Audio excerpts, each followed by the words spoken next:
سبق نمبر 8 جلتے پروں سے اڑان۔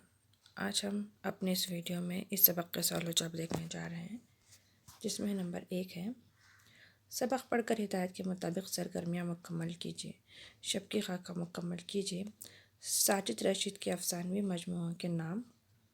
ساجد رشید کے جواب ہے یہاں پر ساجد رشید کے افسانوی مجموعوں کے نام ہیں ریت گھڑی، نخلستان میں کھلنے والی کھڑکی، ایک چھوٹا سا جہنم، ایک مردہ سر کی حکایت۔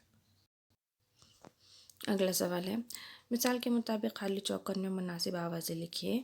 مثال چڑیوں کی چہچہاہٹ، اسی طرح ندی کی، پتوں کی، مینڈک کی، گلہریوں کی، جھنگور کی اور شاخوں کی۔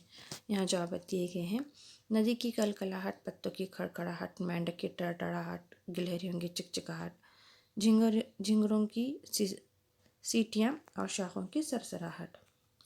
اگلا سوال ہے جملوں کو بغور پڑھ کر ان کے واقعات کے پیش آنے کا وقت لکھیے، جس میں نمبر 1 ہے پرندے نے جب اپنی بازوؤں کو پھٹپھٹایا تو ان پر ٹھہرے اوس کے ننھے قطرے مشرق کی بھوری پہاڑیوں سے جھانکتے سورج کی کرنوں سے دمک اٹھے۔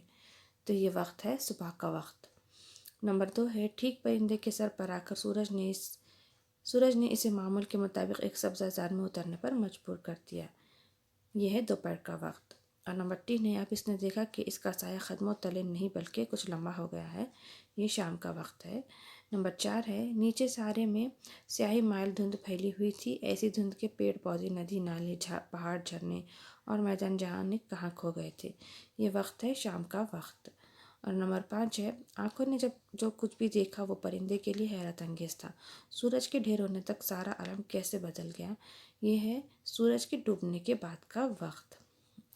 اور یہاں آخری ہے نمبر 6 ایسا کبھی نہیں ہوتا تھا کہ وہ سورج کے بجھنے کے بعد اپنے گھونسلے کو لوٹا ہو۔ تو یہ سورج کے ڈوبنے کے بعد کا وقت ہے۔ یہاں اگلا سوال دیا گیا ہے پہلی جوڑی کا تعلق پہچان کر دوسری جوڑی مکمل کیجیے۔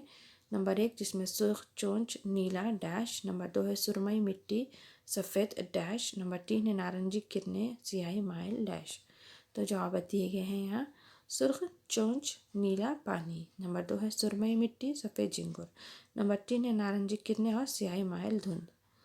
اگلا سوال ہے قوسین میں دیے ہوئے الفاظ کی مدد سے خالی جگہ پر کیجیے۔ نمبر 1 ہے اس نے تنکوں سے بنے اپنے خوبصورت گھونسلے پر ڈیش نظر ڈالی۔ نمبر 2 جب وہ دھوئیں کے ڈیش بادل میں اترا تو اس کے سینے میں چنگاریاں اتر گئی۔ نمبر 3 ہے اب وہ کسی پیڑ کی شاخ پر بیٹھ کر ڈیش چاہتا تھا۔ نمبر 4 ہے تھکن اس کے بازو میں ڈیش کی طرح چبھ رہی تھی اور اس کو اپنا وجود ناقابل برداشت بوجھ محسوس ہونے لگا۔ نمبر 5 ہے سوالات نے ڈیش میں ڈھل کر پرندے کو بدحواس کر دیا۔ یہاں جوابات دیے گئے ہیں اس نے تنکوں سے بنے اپنے خوبصورت گھونسلے پر الوداعی نظر ڈالی۔ نمبر 2 جب وہ دھوئیں کے کثیف بادل میں اترا تو اس کے سینے میں چنگاریاں اتر گئی۔ نمبر 3 اب وہ کسی پیڑ کی شاخ پر بیٹھ کر سستانا چاہتا تھا۔ نمبر 4 ہے تھکن اس کے بازو میں سوئی کی طرح چبھ رہی تھی اور اس کو اپنا وجود ناقابل برداشت بوجھ محسوس ہونے لگا۔ نمبر 5 ہے سوالات نے خوف میں ڈھل کر پرندے کو بدحواس کر دیا۔ اگلا سوال ہے دیے ہوئے پیراگراف کا خلاصہ لکھیے۔ پرندے نے جب سر کو خم کر کے نیچے پھیلی ہوئی دنیا کو دیکھنا چاہا تو اچانک اس کی پرواز تھم گئی۔ ڈیش بالآخر وہ دھوئیں کی کثیف چادر کو چیر کر نیچے کھلے میں چلا آیا۔ یہاں گھٹن کچھ کم تھی۔ کثیف دھند خلاصہ دیا گیا ہے یہاں پرندے نے جب نیچے دنیا کی طرف دیکھا تو اسے سارے میں ایسی دھندگی دکھائی دی کہ جس میں پیڑ پودے، ندی، نالے کچھ بھی نظر نہیں آ رہے تھے۔ جب وہ دھوئیں کے بادل میں اترا تو اس کے سینے میں جلن ہونے لگی۔ دھوئیں کی تکلیف سے گھبرا کر اس نے چونچ کھولی تو سینے کی جلن اور بڑھ گئی۔ وہ دھوئیں کو چیر کر تھوڑا نیچے آیا جہاں گھٹن کچھ کم تھی۔ اگلا سوال ہے پرندے کی صبح کی اولین اڑان کی منظر کشی اپنے الفاظ میں کیجیے۔ جواب صبح ہوئی تو پرندے نے آنکھ کھولی، اس نے اپنا سر اپنے پروں سے نکالا اور اپنے پنکھوں کو پھٹپھٹایا۔ اس نے چونچ کھول کر ہوا سینے میں بھری اور تازگی محسوس کی۔ اس نے سینہ پھلا کر آسمان کو دیکھا جو بے داغ، نیلا اور چمکدار تھا۔ اس نے اپنے گھونسلے پر الوداعی نظر ڈالی اور دانے دنکے کی تلاش میں پھڑپڑاتے ہوئے اڑ گیا۔ اڑتے اڑتے بہت اوپر چلا گیا۔ جب سورج اس کے سر پر آ گیا تو تیز کرنوں کی گرمی سے وہ نیچے اترنے پر مجبور ہوا۔ یہ پرندے کی پہلی اڑان تھی۔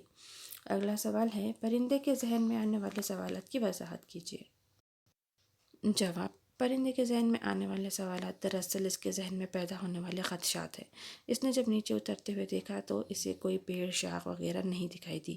اس نے دیکھا کہ نیچے بڑی بڑی عمارتیں ہیں، دھواں اگلتی چمنیاں ہیں، ایٹمی بتیاں ہیں، وہ ان میں سے کہیں بھی نہیں اتر سکتا تھا۔ اسی لیے اس کے ذہن میں سوالات اٹھنے لگے کہ آخر وہ اپنے گھونسلے میں اتر سکے گا یا نہیں۔ دراصل یہاں موجودہ زمانے کے شہروں کے منظرنامے کو بیان کیا گیا ہے۔ آج شہروں میں درختوں اور ان پر بسیرا کرنے والے پرندوں کی کمی کھٹکتی ہے۔ آج ہر طرف بلند و بالا عمارتیں آسمان کو چھوتی ہوئی دکھائی دیتی ہیں۔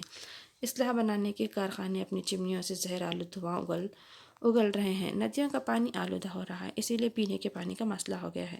جنگلات کی کٹائی کی وجہ سے جنگلی جانوروں کے مسکن اجڑ رہے ہیں، اسی لیے پرندوں کو اندیشہ ہے کہ وہ پھر کبھی کسی ہرن کی پیٹھ پر بیٹھ کر اس کی گردن گدگدا سکے گا۔ گھاس کے میدان غائب ہوتے جا رہے ہیں، ہریالی کم ہوتی جا رہی ہے۔ اگلا سوال ہے، آخری پرواز کے وقت پرندے کے ذہن میں آنے والے اندیشوں کو بیان کیجیے۔ جواب: آخری پرواز کے دوران پرندے نے دیکھا کہ نیچے زمین پر سارا منظر بدل گیا ہے۔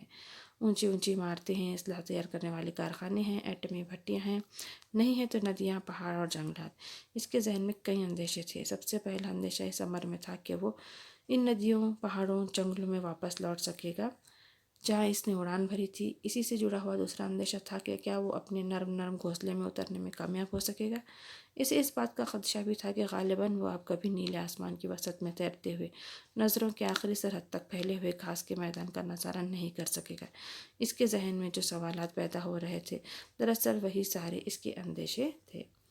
اگلا سوال ہے، زمین کے بدلتے منظر کو پرندے کے الفاظ میں لکھیے۔ جواب: پرندے نے جب پہلی اڑان بھری، اس وقت سورج کی کرنوں سے پہاڑیاں تمتما رہی تھی، گہرے نیلے پانی والی ندیاں رواں تھیں، جھرنا، سبزہ، خضرو پودے، رنگ برنگی تتلیاں اور پتنگے بھی تھے۔ جنگل میں شاخوں پر پھدکتی اور چہکاتی چڑیاں تھیں، مٹی پر رینگتی چیونٹیاں اور چوکڑیاں بھرتے ہرنوں کا جھنڈ تھا۔ چڑیوں، جھرنوں، ندی، پتوں، مینڈکوں، گلہریوں، جھینگروں اور شاخوں کی آوازوں سے سارا عالم گونج رہا تھا۔ جب پرندہ نیچے اترنے لگا تو منظر بدل چکا تھا۔ جنگلوں، پہاڑوں اور ندیوں کی جگہ آسمان کو چھوتی مضبوط عمارتیں کھڑی تھیں۔ سینکڑوں ایکڑ میں پھیلی اسلحہ ساز فیکٹریاں تھیں، بڑے بڑے راڈار تھے، دیو پیکر ایٹمی تجربہ گاہیں تھیں، سینہ تانے ٹی وی ٹاور کھڑے تھے، بڑی بڑی دوربینیں تھیں، برقی تاروں کا ایک جال تھا اور ایک کنارے پر ایٹمی بٹیاں تھیں جن کی کشادہ چمنیاں دھواں اور زہر اگل رہی تھیں۔ کل کے نیلے آسمان پر کالی گرد جم گئی تھی۔ تو آج ہم نے یہاں پر سبق نمبر 8 کے سوال و جواب مکمل ہوئے۔ ہم اپنے اگلے ویڈیو میں اگلے سبق کو دیکھیں گے اور سبق کے سوال و جواب دیکھیں گے۔ ہمارے چینل کو سبسکرائب کریں، ویڈیو کو شیئر اور لائک کریں۔